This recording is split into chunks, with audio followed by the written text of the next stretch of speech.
श्रीगुरुभ्यो नमः। हरिः ॐ। वसुदेवसुतं देवं कंसचाणूरमर्दनं देवकी परमानन्दं कृष्णं वन्दे जगद्गुरुं। हे कृष्ण करुणा सिन्धु दीनबन्धु जगत्पते गोपेश गोपिका कान्त राधाकान्त नमोस्तुते। नमस्कार। श्रीमद् भगवद गीतार দ্বাদশ অধ্যায় অর্থাৎ ভক্তিযোগ। আজ প্রথম পর্ব, প্রথম থেকে দশমতম পর্যন্ত শ্লোক পাঠ, অনুবাদ ও সংক্ষিপ্ত ব্যাখ্যা। ওম শ্রী পরমাত্মনে নমঃ। অথ দ্বাদশ অধ্যায় ভক্তিযোগ। একাদশতম অধ্যায়ে শ্রী ভগবানের বিশ্বরূপ দর্শনের পর সগুণ ভগবানের উপাসনাকারী এবং নির্গুণ ব্রহ্মের উপাসনাকারী দুজনের মধ্যে কোন উপাসক শ্রেষ্ঠ, অর্জুনের মধ্যে এমন প্রশ্ন আসে। সেই জন্য অর্জুন প্রশ্ন করেছেন। অর্জুন উবাচ এবং সততযুক্তায়ে ভক্তাস্ত্বং পর্যুপাসতে ये चाप्यक्षरमव्यक्तं तेषां के योगवित्तमः। অর্জুন বললেন, যেসব অনন্য শরণ ভক্ত এভাবে আপনার উপাসনা করেন এবং যারা অবিনাশী অব্যক্ত ব্রহ্মের উপাসনা করেন, তাদের মধ্যে শ্রেষ্ঠ যোগী কে? গীতার আগের অধ্যায়গুলিতে শ্রী ভগবান নানা জায়গায় ভক্তির মাধ্যমে ঈশ্বর আরাধনার কথা বলেছেন। আবার জ্ঞান পথে নৈর্ব্যক্তিক নির্গুণ ব্রহ্মের উপাসনার কথাও বলেছেন। তা সত্ত্বেও এখানে দুটি প্রসঙ্গের অবতারণা করে অর্জুন জানতে চাইছেন দুটি পথের মধ্যে কোনটি শ্রেষ্ঠ। এই প্রশ্নের উত্তরে শ্রী ভগবান তার সিদ্ধান্ত জানাচ্ছেন দ্বিতীয় শ্লোকে। শ্রী ভগবানুবাচ ময়্যবেশ্য মনো ये মাং নিত্যযুক্তায়ুপাসতে শ্রদ্ধয়া পরয়োপেতা তে মে যুক্ততমা মতঃ। শ্রী ভগবান বললেন, আমাতে মন নিবিষ্ট করে নিত্য নিরন্তর আমাতে যুক্ত হয়ে যে সব ভক্ত পরম শ্রদ্ধা সহকারে আমার সগুণ সাকারের উপাসনা করেন, আমার মতে তারাই শ্রেষ্ঠ যোগী। ভগবান যেসব শ্রেষ্ঠত্বের কথা বলেছেন তার তাৎপর্য হল যে মানুষ কর্মযোগ, জ্ঞান যোগ ইত্যাদি যে কোনো পথেই চলুক না কেন, বাস্তবে শ্রেষ্ঠ তিনিই যিনি ভক্তি লাভ করেছেন। কর্মযোগী ও জ্ঞানযোগী পরবর্তীকালে ভক্তি লাভ করেন, কিন্তু ভক্তিযোগী প্রথম থেকেই ভক্তিতে আপ্লুত থাকেন, যা কর্মযোগ এবং জ্ঞান যোগের ফল। তাই তিনি সর্বশ্রেষ্ঠ। এখন প্রশ্ন হতে পারে যে নির্গুণ উপাসকেরা কি সর্বশ্রেষ্ঠ যোগী নন? তার উত্তরে শ্রী ভগবান বলেছেন। শ্রী ভগবানুবাচ ये त्वक्षरमनिर्देश्यं अव्यक्तं पर्युपासते सर्वत्र गमचिन्तं च कुटस्थमचलं ध्रुवं सन्नियम्येन्द्रियग्रामं सर्वत्र समबुद्धयः ते प्राप्नुवन्ति मामेव सर्वभूतहिते रतः।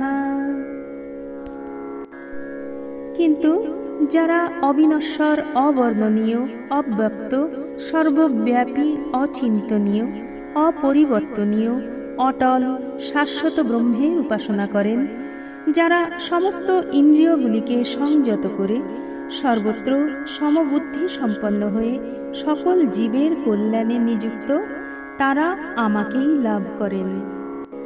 সাধন পথ হিসেবে জ্ঞান ও ভক্তি দুইয়েরই উপযোগিতা আছে, যদিও দুইয়ের মধ্যে সামান্য একটু পার্থক্য আছে। অর্জুনের প্রশ্নের উত্তরে শ্রী ভগবান দ্বিতীয় শ্লোকে সগুণ উপাসকদের সর্বশ্রেষ্ঠ বলে জানিয়েছেন এবং তৃতীয় চতুর্থ শ্লোকে নির্গুণ উপাসকদের তার প্রাপ্তির কথা বলেছিলেন। এবার উভয় উপাসনাতে অবান্তর পার্থক্য এবং কষ্টসাধ্য ও অনায়াস সাধ্যের বর্ণনা পরবর্তী শ্লোকগুলিতে করেছেন। পঞ্চমতম শ্লোক। শ্রী ভগবানুবাচ ক্লেশোধিকতরস্তেষাং অব্যক্তাসক্তচেতসাং অব্যক্তা হি গতির্দুঃখং দেহবদ্ভিরবাপ্যতে। অব্যক্ত নির্গুণ ব্রহ্মে যাদের মন নিবিষ্ট তাদের কষ্ট আরও বেশি, কারণ দেহাভিমানীদের পক্ষে নির্গুণ ব্রহ্মের লক্ষ্যে পৌঁছানো খুব কঠিন। যখন আমরা দেহবোধের ঊর্ধ্বে উঠতে পারি তখনই এই অব্যক্তে মন নিবিষ্ট করা সম্ভব। যে রূপেই তার পূজা করি বা উপাসনা করি না কেন, তিনি সেই রূপেই আমাদের সামনে আবির্ভূত হন। কিন্তু মনে রাখতে হবে, এক নিরাকার নির্গুণ ব্রহ্মই ব্যক্তি ঈশ্বর রূপে আমাদের কাছে প্রকট হচ্ছেন। ষষ্ঠ ও সপ্তমতম শ্লোক। শ্রী ভগবানুবাচ ইয়তু সর্বাণি কর্মাণি ময়ি সংন্যস্য মৎপরঃ অনন্যেনৈব যোগেন মাং ধ্যায়ন্ত উপাসতে তেষামহং সমুদ্ধর্তা মৃত্যু সংসার সাগরাৎ ভবামি ন চিরাৎ পার্থ ময়্যবেশিত চেতসাম। কিন্তু যারা আমাতেই সর্বকর্ম সমর্পণ করে, আমাকেই পরম উপাস্য মনে করে, একনিষ্ঠ যোগের দ্বারা আমার ধ্যান করে, আমার উপাসনা করেন, হে পার্থ, এইভাবে যাদের মন আমাতেই নিবদ্ধ, এই মৃত্যুময় সংসার সাগর থেকে আমি অচিরেই তাদের উদ্ধারকর্তা হই। সংসারকে সমুদ্রের সঙ্গে তুলনা করে শ্রী ভগবান বলেছেন, এই সমুদ্র থেকে আমি তাদের টেনে তুলি। আমি এই সংসার থেকে তাদের উদ্ধারের যন্ত্রস্বরূপ হয়ে থাকি। ময়্যবেশিত চেতসাম, অর্থাৎ যাদের চিত্ত অথবা মন আমাতেই আবেশিত অর্থাৎ নিবিষ্ট, তাদের সাংসারিক জীবন থেকে উদ্ধার করবার দায়িত্ব আমারই। ভগবান দ্বিতীয় শ্লোকে সগুণ উপাসকদের শ্রেষ্ঠ যোগী বলেছেন, আর ষষ্ঠ ও সপ্তম শ্লোকে বলেছেন যে এরূপ ভক্তদের আমি শীঘ্রই উদ্ধার করি। তাই ভগবান এখন অর্জুনকে এরূপ শ্রেষ্ঠ যোগী হওয়ার জন্য প্রথমে অষ্টম শ্লোকে সমর্পণ যোগরূপ সাধনের বর্ণনা করে, নবম, দশম ও একাদশতম শ্লোকে ক্রমশ অভ্যাস যোগ, ভগবদ অর্থকর্ম এবং সর্বকর্ম ফল ত্যাগরূপ সাধনগুলির বর্ণনা করেছেন। অষ্টমতম শ্লোক। শ্রী ভগবানুবাচ ময়্যব মন আধৎস্ব ময়ি বুদ্ধিম নিবেশয় নিবশিষ্যসি ময়্যেব অত ঊর্ধ্বং ন সংশয়ঃ। তুমি আমাতে মন নিবিষ্ট করো এবং আমাতেই বুদ্ধি নিয়োগ করো, তাহলে তুমি আমাতেই বাস করবে, অর্থাৎ স্থিতি লাভ করবে, এতে কোনো সন্দেহ নেই। অর্থাৎ ভগবানে মন বুদ্ধি নিবিষ্ট হওয়ার তাৎপর্য হল ভগবানে প্রেম ও শ্রদ্ধা হওয়া, অর্থাৎ জগৎ সংসারে প্রিয় ভাব ও গুরুত্ব না থাকা, শুধু ভগবানেই প্রিয় ভাব ও গুরুত্ববোধ হওয়া। নবমতম শ্লোক। শ্রী ভগবানুবাচ অথ চিত্তং সমাধাতুং ন শক্নোষি ময়ি স্থিরং অভ্যাসযোগেন তত মামিচ্ছাপ্তুম ধনঞ্জয়। যদি তুমি আমাতে চিত্ত অচলভাবে স্থির বা অর্পণ করতে সক্ষম না হও, তাহলে হে ধনঞ্জয়, অভ্যাস যোগের সাহায্যে তুমি আমাকে পাবার চেষ্টা করো। ষষ্ঠ অধ্যায়ের ২৬তম শ্লোকে শুধুমাত্র অভ্যাসের কথা বলা হয়েছে, কিন্তু এখানে বলা হয়েছে অভ্যাস যোগের কথা, যার দ্বারা কল্যাণ হয়। বিক্ষিপ্ত মনকে নিরোধ করার চেষ্টা অথবা মনকে বারংবার ভগবানে নিবিষ্ট করার প্রয়াস হল অভ্যাস।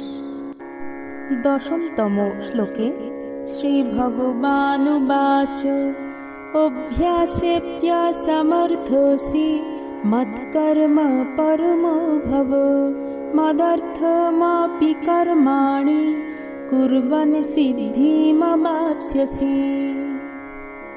যদি তুমি অভ্যাস যোগেও অসমর্থ হও, তবে আমার জন্য কর্মপরায়ণ হও।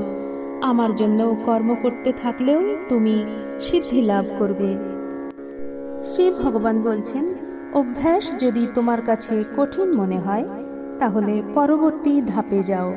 মৎকর্ম পরমো ভব, যা কিছু কাজ সব আমার উদ্দেশ্যেই করো, ঈশ্বরের উদ্দেশ্যে কাজ করো। ভক্তের ভাব এই, আমি যে কাজই করি না কেন তা ঈশ্বরের প্রীতির জন্যই করি।